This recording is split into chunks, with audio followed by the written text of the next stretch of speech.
We are live again today. Welcome. Welcome, welcome. I hope you guys are well.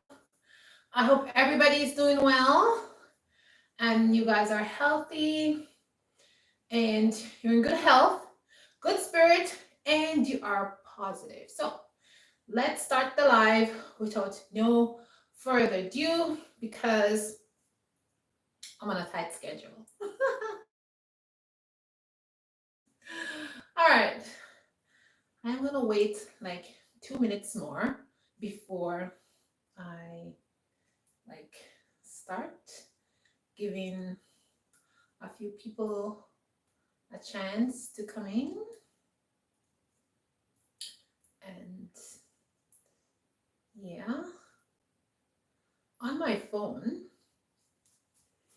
I'm trying to figure out how to type. I've been trying to figure it out since yesterday and I cannot figure out how to type, how to write. Anywho, I will figure it out. Never mind that. But anyways, let's start the live. So in today's live, I will be talking about camera equipment for YouTube. So if you are a YouTuber, that's for you. And if you're just like a person who likes to take photos or videos or something like that and we like to do TikTok or whatever I like to do, this live is definitely for you. I'm doing this live because in my questions, you guys asked me about camera equipment and you also asked me about software. And I don't remember, I never did a live telling you what it was. I think I answered some questions about that already, but people are always curious. They want to know like what software you're using and stuff like that. So I have some of my softwares, not my softwares. I have some of my cameras in front of me here. And then I'm going to tell you the softwares that I started with and which ones I find is the best, and which ones I am still using up to this day because I think they work amazing. But a lot of people want to do YouTube and they just want to make sure that they buy like a good camera because the phone it fills up really quickly and sometimes you want to keep some videos and you just can't because some phones they don't have a lot of space, and sometimes if you have an older phone and you buy like space, you can't use it on the phone, like the chip doesn't work in the phone. So it's a kind of tricky situation when you want to make videos and you are using your phone to film. So it is good to invest in a camera, but you want to make sure that the camera is a good camera, that it's been reviewed properly, and people are telling you the truth about the camera, because sometimes people don't really tell you the truth about the camera because they are advertising for companies, and you want to be very leery of that kind of stuff because when YouTubers are advertising things for company, doesn't really mean that they use it, they try it. Honestly, it doesn't. They're being paid, they're doing a paid promotion, or they're getting a free item to advertise the company's item. So you really have to be careful about when you buy filming equipment. What I do is I look at the specs that I want. So I do that even when I'm buying a phone. I just bought a new phone because I need one because I'm going to be traveling. So I bought a new phone for the travel and I look for the specs that I want. So I need a good camera. I need a phone that has at least 3 to 4 camera because I want photos. I want good, clear photos. I also want like 1080p, and I want the photos to be clear, and I want certain specs on it. I want, like on the phone, I want it to zoom in and zoom out, certain features I want. So that's really important for me. I don't look at what the salesperson is telling me. I look at what I want. I take my own features And that is how I buy an item. So this is what I did like when I was buying my phone, because I wanted a really good camera and I wanted a phone that is not too small, but also I didn't want any kind of big phone. I wanted like a medium-sized phone because I want my phone to be able to fit in a certain bag, like in my sling bags and stuff like that. No, I don't want a big phone. So that was really important for me. But the specs, look at the specs of things that you want, the things that if you're gonna making videos, if you want a phone that has a lot of storage, then get a phone that has a lot of storage, and then you can even add extra storage onto it at no problem. That's your specs. All the other stuff that's on the phone, how it looks, the color, that doesn't matter. It doesn't really matter, honestly. I mean, this is my opinion. You can have your own opinion, but to me, it doesn't really matter. So that's what I look for. When it comes to the camera, again, the camera is the same thing. But what happened was, sometimes you have your own beliefs and you get swayed by people. So it took me a long time to buy like an expensive camera. I had two cameras before because I like to take photographs. And I mean, you can say they were expensive in a way, but not like past $1,000 or like that kind of price. It's past $500. Like they were not a price. They were like under $300. Those two cameras that I had first, and I still have those cameras. I used to take lots of photos and just do short videos and stuff like that with it to my family, memories and stuff like that. But the problem with those cameras were that you have to put them on a stand. That's the only way you can film with them because they're shaky, and the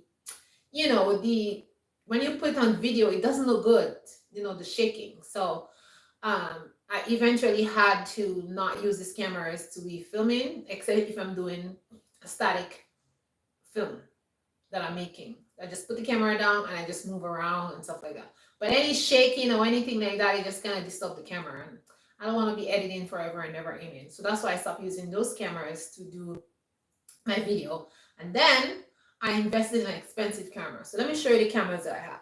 So my first camera that I use a lot is the Canon ESO SL2. You guys must be saying like, oh my God, this is a very old camera. Yes, this is a very old camera, but guys, old does not mean that it's not working. This camera is fantastic. I want to tell you the pros and the cons of this camera. The pros of this camera is it takes amazing photographs, amazing photograph. You just have to learn the camera, learn the specs of the camera. It's light, and it has how do you call that? This is like, yeah, it has like oh my goodness. Like it has like balance, yeah, balance on it. So if you move it like this, like in this motion, it wouldn't shake so much, but you have to know what you're doing with this camera. That's the only thing. This camera is very technical because you have to keep the camera firm in your hand, then you're able to move around like this, and you are able to film, and then you will have good footage. This also takes good macro and micro photographs, and this, you get really good b-rolls with this, and the blur and all kind of stuff is just amazing with this camera. That's a plus about this camera. This camera, you can also add, you can put different things, different lens on, and you can really mess around with this camera. This camera, the body can come apart, so you can take it apart from here, and you can add another lens onto it. So you can add any different kind of lens on it. I just have two lenses because I don't use a lot of lens for different things except from traveling and I'm in some kind of location. Then I use different lens, but the two lenses that I have there, they're perfect. And this camera, it zooms out. So this zooms out really, really nicely. So I like this camera because you can zoom far with it. So that's it. So that's the positive things about this camera. Now the negative thing about this camera, it is big. So that means you have to be careful with this camera. This camera has a camera bag, and I feel like if it's not in a camera bag, I feel like unsafe with it not in a camera bag. I'm always leery about it falling down. And this camera, you have to be careful with it on the stand. You have to have a good stand. I have like 3 stands because I had to find the proper stand for this camera, because the weight of this camera, even if it's a light camera, it still tend to topple over. And thank God, only one time it fell down, but it was on top of like the table, and it kind of just fall over. I was so petrified. I thought it wasn't going to work. It did stop working for a little while. It was kind of being fuzzy, and I was like so devastated. I thought it wasn't going to work. I left it alone for about a week or 2, and then it come back to its normal self, which I'm very happy about. So this camera, I'm not going to mess with. I'm not going to make it fall. So if this camera fall, then it becomes fuzzy, and you've seen all these kind of little things all over the screen. So that's a problem with this camera. So you have to be careful with it. The next thing about this camera is it's like so like out there, it's like you must put it in a bag. You must have a big bag to carry this camera. You can't just put it inside a little purse. It's just a big camera. So you have to have a backpack or a bigger bag to carry this camera. So that's the only fault about this camera. But everything else, I love it. And then you cannot be doing too much of like filming a low motion and stuff like that. And then this camera is not a waterproof camera. So if you're filming outside and it starts to rain, you gotta cover this camera, because if water get into it, it's ruined. So that's another con about this camera.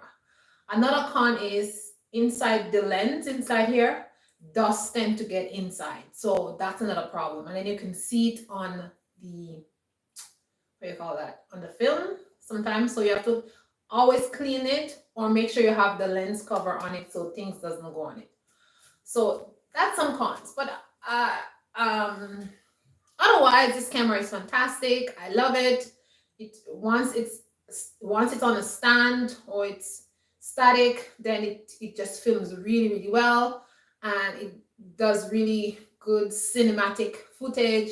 It's just amazing. So I like this camera. This camera was about how much was about, when it came brand new, it was about $600, something like that.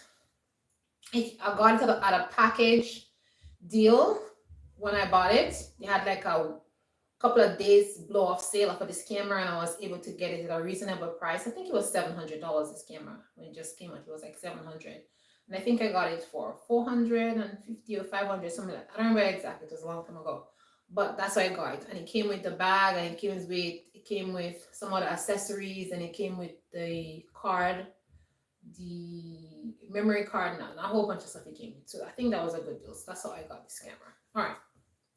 So the next camera I have is the GoPros. Okay. I have 2 GoPros. So this is the GoPro 10 and this is the GoPro 11. Guys, let me tell you about the GoPros. So GoPros are great for action. So when you're using the GoPro, I mean, you could be dancing, you could be, you know what I'm saying? And you're gonna get good footage. The footage is not gonna be shaky. It's gonna still be amazing, amazing footage, okay? So you don't really have to worry about it. The footage is just gonna be excellent. You could be running, you could be biking, you could be walking, you could be doing all kinds of stuff. So the GoPro is no problem. The next thing with the GoPro is you can go underwater, you can get wet, you could be in the rain filming, and it works perfectly. That's the good thing about the GoPro. 1 second, guys. I need a spray can. Thank you. So, sorry, I had to give my daughter something. So, the GoPro is waterproof.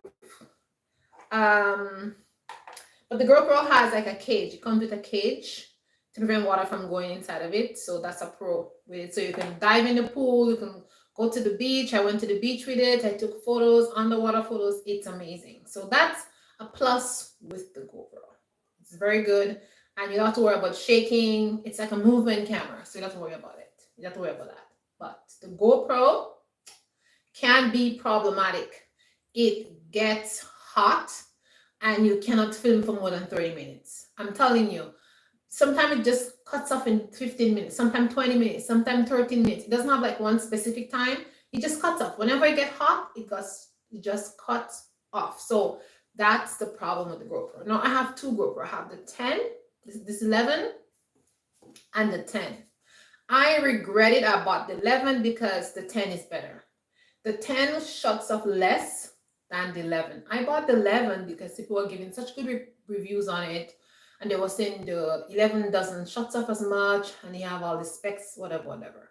I didn't really care about the specs too much. I cared about the length of the filming time because I know all GoPros are basically the same. We just have a few things they updated it, so it's not really big difference. The big difference is the length of time, the duration of the time that it's gonna film. So anyways, I bought the 10, and the 10 was working really well.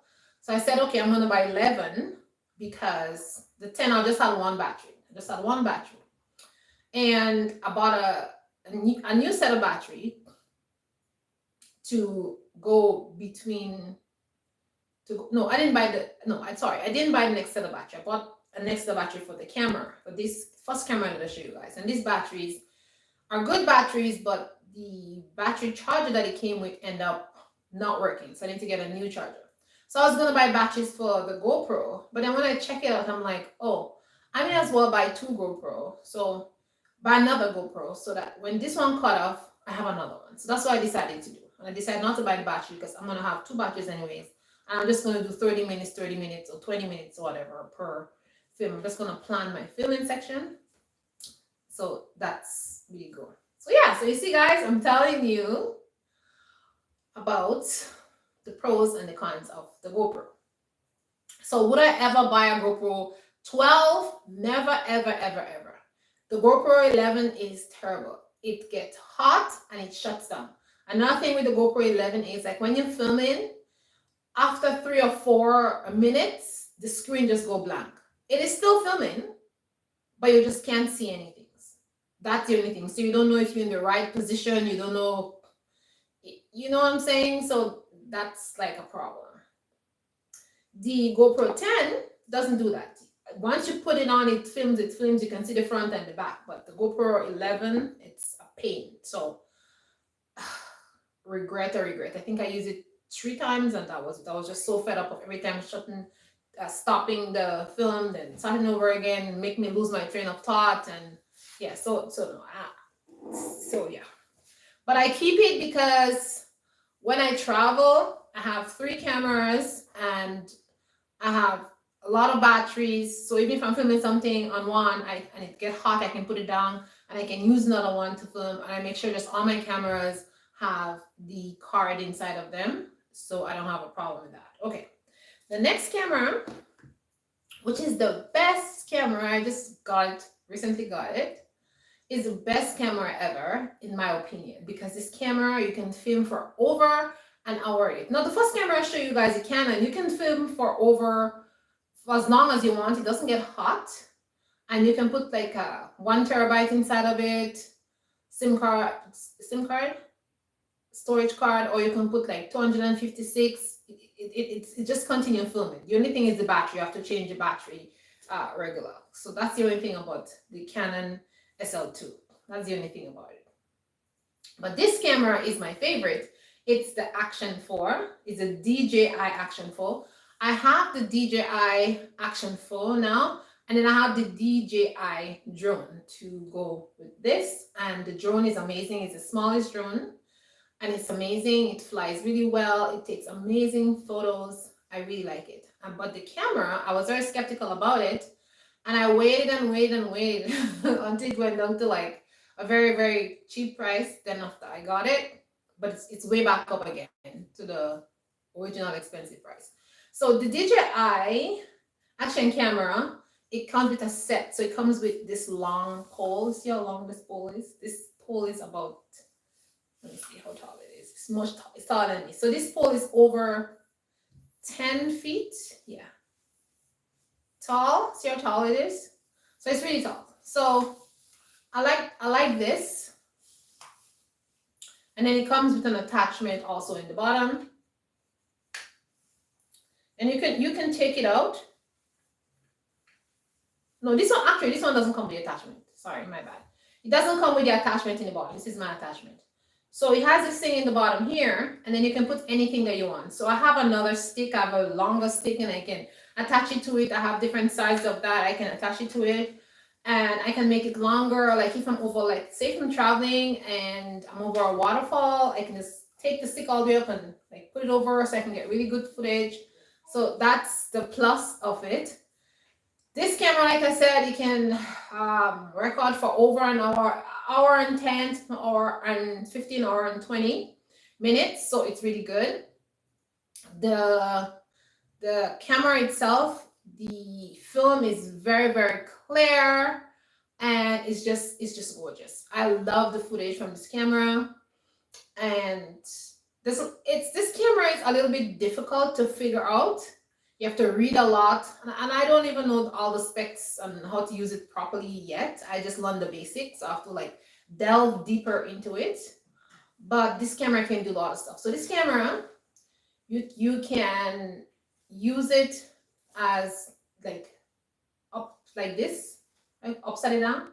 No, sideways. Sorry, you can use it sideways, and you can film all your Instagram videos with it, like turn this way.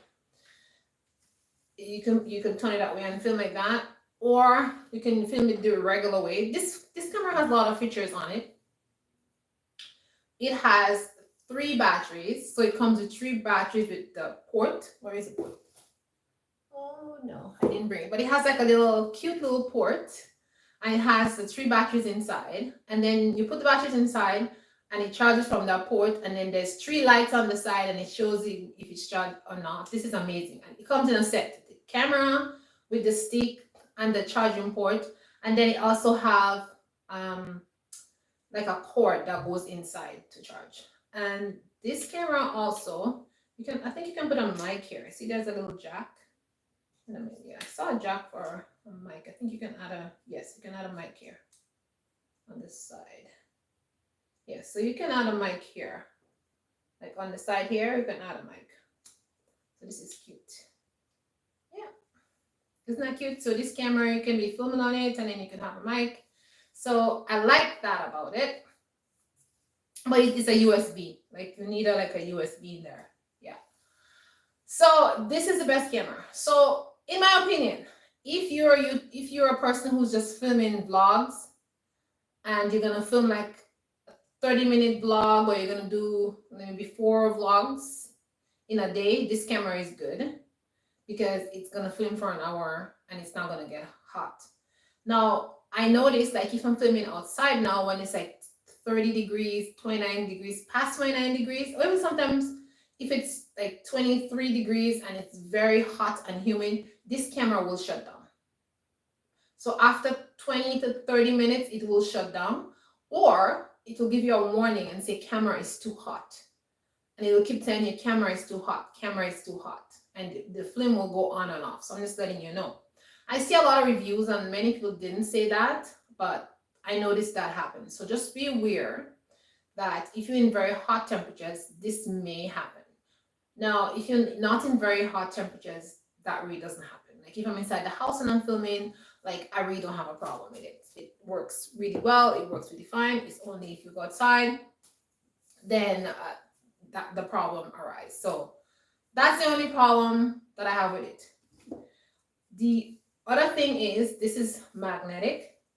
So this part here is a big magnet, and underneath here it's magnet. So you can take this camera, you can take that part off, and you can take it to your vehicle, and then you can put a magnet on your vehicle. I have a magnet on my vehicle, and then you can stick this camera there with the magnet, and then you just use like a ball head when you're putting it on, so you can just turn it back and forth when you're driving. The angles, it's very easy to use that. The GoPro 10, you can do the same thing too. Like you see that part here, the GoPro 10, it doesn't have like the magnet on it, but you can use a ball head, like the rotating head, and you can also use it in your car. But you'll have to buy a magnet, and you have to fix it. So you have to fix the other part that's gonna go here onto the magnet, and then it's gonna stay. Then you're going to loosen that part off. Then you're going to be able to move it a little bit at the top, and then you can use the ball at the bottom to move the GoPro. So the GoPro is good for the car too. You can also use the GoPro in the car, or you can use that sticky pad. The GoPro also comes with a sticky pad, and you can put the pad in your car.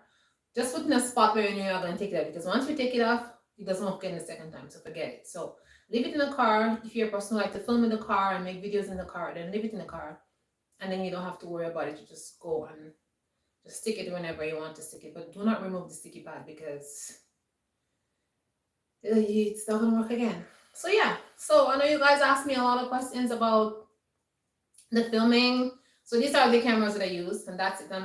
I love the cameras that I have right now. I won't be getting any cameras. I'm really disappointed about the GoPro 11, but that's life. You live and you learn, right? So the GoPros, I'll be using them for underwater things, swimming in the rain, some things that I want to do. Oh, I forgot to tell you guys that the action phone also can use underwater. And this is a cage for the action phone, right? And the GoPros also have cages, but the GoPro cages, they can they're universal, so they can use on any of the GoPros. 10, 11, yeah, they can use on different ones. No, actually, no. The GoPro 10 cage doesn't use on the GoPro 11. So I have another 2 different cages for them. So sorry about that, guys. Sorry, I'm telling you wrong information in the live. Anyways, yeah. So just remember, if you want to use your GoPro on the water, you gotta put it in a cage, or else the GoPro is ruined. Okay, let's move on to the software you guys asked me about. So the softwares that I use in the beginning, I used to use in the beginning I use what was the first software that I started to use? InShot. So when I started filming, I used InShot. InShot was my, I love InShot. So I couldn't use InShot on my desktop, so I was having a real big problem. So I have to film a lot on my phone, and then I have to transfer the data onto my desktop, and sometimes I was having a problem with the transfer. So I'm like, I said, I need to find another software that I can put on my desktop computer. And so I got another software. What was the software name? I don't remember any of the software at this moment, but it was another software. But this software was a pain in the butt. It's a good thing that I remember, because I want you guys to have this software, because it was just crazy. So this software didn't work for me, honestly. Then I tried DaVinci Pro, and DaVinci Pro, it's a good software, but it's very complicated. I find it really, really complicated, and I don't find like it's very quick. Like it takes a while before you learn it. So that was a problem with me on the DaVinci software. So I ended up not using that for very, very long. Then I came across, actually no, my son's friend gave me Premiere Pro, because I always wanted to have Premiere Pro. And so I got the Premiere Pro software, and I was using the Premiere Pro, but then I think they update the software, and once the software become updated, it become complicated. It starts shutting down, it starts giving problems. Oh my goodness. Then the Premiere Pro has another version of it. So I tried that version, and it was working perfectly. I did all my videos using that, and then after that version decided to they were updating again, and once they updated it, he just started giving trouble. It's when you editing the video, it'll be lagging. You're just a pain in the behind. So I was very disappointed with those software. I mean, I still have them on my computer, but I don't use them. And then the last software I came across was CapCut. And I was like, let me try the software. And so I tried CapCut, and I realized CapCut works really well. So now I use CapCut on my phone and on my desktop and on my computer, and that's the software I've been using for a long time now. But now CapCut has, they have a lot of, everything is pro now. So some of the things that I used to use before, they're pro, so I can no longer use them, and I'm kind of not happy about that, because I don't understand. Most of the things they make it pro. You have to join the pro and pay for it, and I don't want to do that. But anyways, I'm happy with the free version for now. if they decide to add more pro, take away the good stuff, I guess I will have to go back to the Premiere Pro and figure it out again. Or get the new updated version of the Premiere Pro, because the one that I have is really, really lagging. But the Premiere Pro software is really good. It's very professional and it has a lot of it's really professional. So I would encourage you to get the Premiere Pro. But yeah, that's the software that I use. So now I'm just using CapCut because it's easy to learn. Oh, and then I use I use InShot sometimes. I use InShot sometimes. If I'm gonna edit something on my phone, like a little Instagram thingy or shots, I use the InShot because InShot is really quick. I like InShot. They have a lot of features that they add on it over the years, and it's really nice. But the only problem I had with the InShot was I couldn't make good thumbnails in the InShot. But I figured out how to make the thumbnails better now. And so I don't need to make the thumbnails inside of it. I can make the thumbnails externally on another software. So I'm happy about that. So I use InShot to make my shots, and I use CapCut to do my video editing and stuff like that. I also heard about some other softwares like Philorama, and what was that other one? I don't remember the name of somebody told me about, but I don't remember. But I have to check them out because they said it's easier to use. The only thing is they have like a watermark on your video. So anyways, I'll see that. If CapCut start giving trouble, like some of the, the things I like to use in CapCut decide to make it pro, then I guess I'll have to use another software. So yeah, that's basically it, guys. I've answered your questions. I've told you what you guys wanted to hear, what software that I use. And honestly, I would recommend you getting the Action 4. If you are a YouTuber and you want to do YouTube, get the Action 4. You just need this one camera. You don't need anything else, just the Action 4. Had I known about the Action 4, I would have just get the Action 4 only. But the Action 4 wasn't around when I bought the Canons. The Action 4 is like a new camera. So yeah. But I don't regret getting the Canon SL2 because it's an amazing camera and it has its purpose. But the only camera I really regret is this one, the GoPro 11. So I like the GoPro 10. The GoPro 10 is amazing. I don't have any problem. GoPro 10, it works perfectly. I don't have any problem. You get hot sometime. But the GoPro 11, don't buy GoPro 11 or GoPro 12. I won't recommend it because I see a lot of people complain about the GoPro 12. So thumbs down for me. So that's basically it, guys. I thank everybody who comes to the live. I thank you guys so much for coming and attending the live. And I thank you guys for all your support. So see you next video. Mwah.